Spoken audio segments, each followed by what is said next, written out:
Alrighty, today, ladies and gentlemen, we are learning about the chemical and physical properties of butane.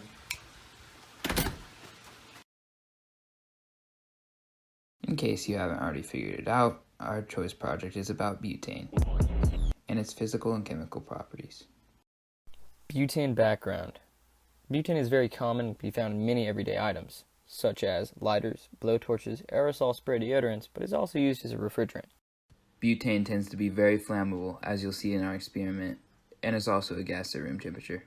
It tends to be very cold, it has a freezing point of negative 140 degrees Celsius, and it has a condensing point of negative 0.5 degrees Celsius. It's also an organic compound. An organic compound is almost any compound that contains one or more carbon atoms as well as another element. Butane is a colorless gas that is denser than air. Another way you can recognize it is that it smells like gasoline. Alrighty, so the butane molecule contains 4 carbons and 10 hydrogen atoms, making it C4H10. There are 2 main combustion reactions for butane, but this all depends on the oxygen level. With an abundant amount of oxygen, butane produces carbon dioxide and water. But if you have a very limited amount of oxygen, it will only produce carbon monoxide and water. The molar mass with 4 carbons and 10 hydrogens makes 58.12 grams per mole of butane. As you can see, all the molecular geometries with the base of carbon are tetrahedral, which means that all the bond angles are 109.5 degrees. Also, as every one of you has observed, the 3-dimensional model of butane kind of looks like a dog. Okay, our materials. We'll have a paper cup with water, a tin can and a metal cup, which will be used to contain the experiment, as well as a lighter to ignite the butane. We also have a temperature gun. The temp gun basically records the infrared radiation from which it is pointing at, which can be used to determine the temperature from a distance. And we have our butane canister. This contains a compressed form of butane, which will be turned into a gas upon release from the can. Alrighty, so this is our main experiment. We decided to use the metal cup in this trial. As you'll see, we pour the water into the metal cup so that butane will have something to contain it when it freezes the water. The butane is also denser than air, so it will stay near the bottom of the cup. Now we're ready to spray the butane in safely. Since the opening of the butane canister is not easily accessible, we found a piece of scrap metal with a conveniently perfectly sized hole so that our fingers are not directly contacting the butane upon exit. Just as a precaution, we wore 2 pairs of latex gloves on the hands we were spraying the butane with. This is because direct contact with butane can cause frostbite or other injuries from just how cold it is. We will now proceed to spray the butane into the metal cup. If you cannot see, the butane immediately freezes the water upon contact.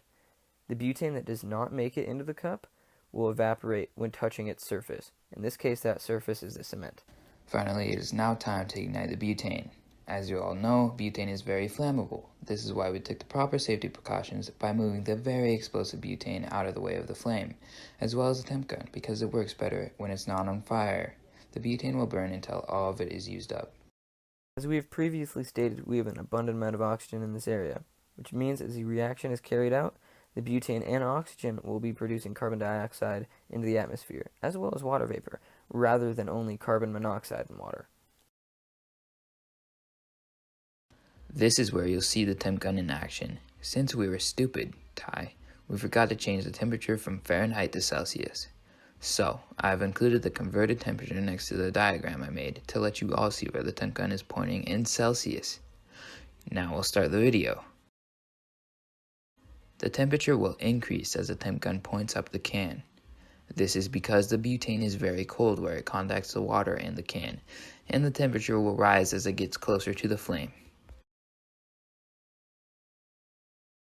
So, what we concluded about our project is that butane is very interesting, and we learned a lot about the unique substance. The aerosol can is pressurized so that it can keep the butane in its liquid state. We learned just how cold butane can be and how pressure affects its temperature.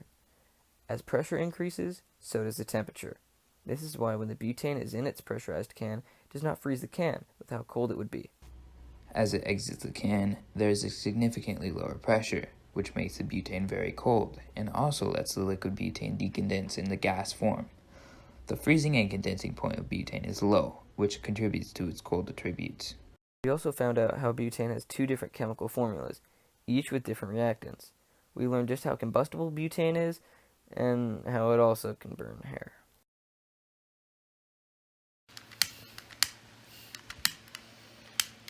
Anything? Anything a little lighter?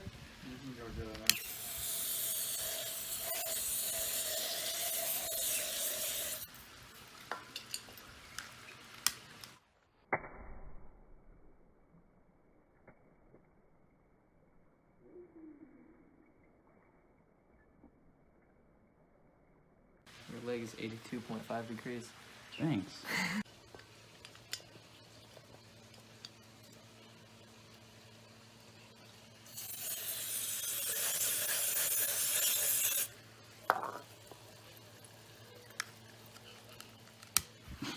Jeez. Oh, crap. That singed my hair.